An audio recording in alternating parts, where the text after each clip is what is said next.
হাতে প্রচন্ড ব্যথা, সমালোচনার মতো সবকিছুই সহ্য করলেন লিটন কুমার দাস। লিটন কুমার দাসের ভয়ঙ্কর ইনিংস, শেষ মুহূর্তের উত্তেজনার নাটকীয়তা, মোহাম্মদ সাইফুদ্দিনের ব্যাটিংয়ে বাংলাদেশের এই কেমন জয়। অঘটনের শিকার হবে নাকি লজ্জায় ডুববে বাংলাদেশ? বাঁচা মরার ম্যাচ ছিল টাইগারদের। টসে জিতে ব্যাটিং করার সিদ্ধান্ত ভুল নিলেন না পল স্টার্লিং। শুরু থেকেই চালিয়েছিলেন আক্রমণ আর ব্যাটিং আক্রমণ। ওপেনিং জুটিতে এই দুই ব্যাটার গড়লেন অনবদ্য এক পার্টনারশিপ। স্টার্লিং করলেন 29 রান, টম টেক্টর করলেন 38 রান। শেষের দিকে লরকান টাকার খেললেন 41 রানের দুর্দান্ত ইনিংস, যার ফলে বাংলাদেশকে 171 রানের মহা লক্ষ্য ছুঁড়ে দেয় আইরিশরা। এই লক্ষ্য তাড়া করতে নেমে তানজিম তামিম এবং পারভেজ ইমনের ভুল বোঝাবুঝি। ব্যক্তিগত 7 রানে ভুল বোঝাবুঝিতে কাটা পড়লেন তামিম।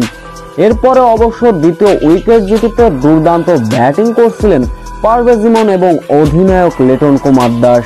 বাংলাদেশের দলীয় রান যখন ছিল 10 ওভারে 86, তখনই 43 রানে সাজঘরে ফিরলেন পারভেজ ইমন।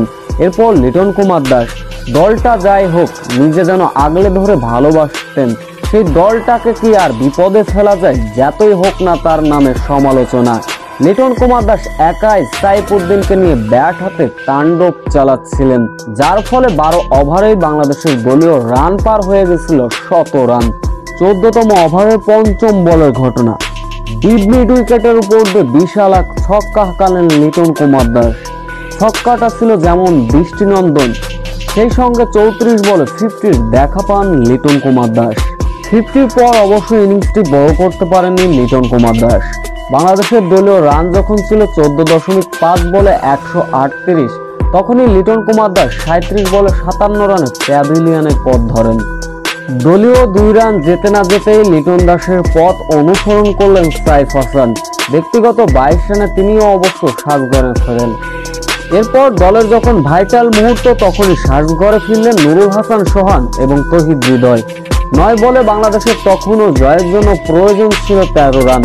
মোহাম্মদ সাইফুদ্দিন ছক্কা হাঁকালেন, শেখ মেহেদী হাসানকে নিয়ে শেষের ফিনিশিং টাচটা দিলেন, যার ফলে শেষ মুহূর্তে আয়ারল্যান্ডকে হারালো বাংলাদেশ।